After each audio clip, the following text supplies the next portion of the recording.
उसके बाद ज का तो आपको पता ही है, इसमें कन्फ्यूज़न ज़्यादा रहती है। जो ज पर बिंदी है इसमें आपको बस ये वाला ज लगाना है। कौन सा? रे वाले, जे। बाकी बात इसका भी वही है, जाल से। इसका तो मैं आपको बताई हूँ कि बहुत ज़्यादा आपको मिलेंगे तो 2 से 3 अल्फाज मिलेंगे और ज़्यादा नहीं उससे।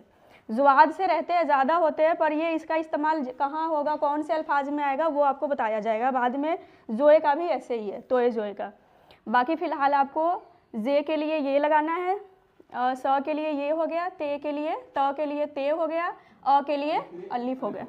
बाकी ये जो बिंदी वाले हैं, नीचे पैर बिंदी वाले, वो तो आपको पता है कि ह के लिए हाँ में ये वाले है लगाने हैं। बाकी इसके और भी शक्ल आएंगे, ये गोल वाले है कि 3 शक्ल और भी है जो आपको बाद में बताया जाएगा।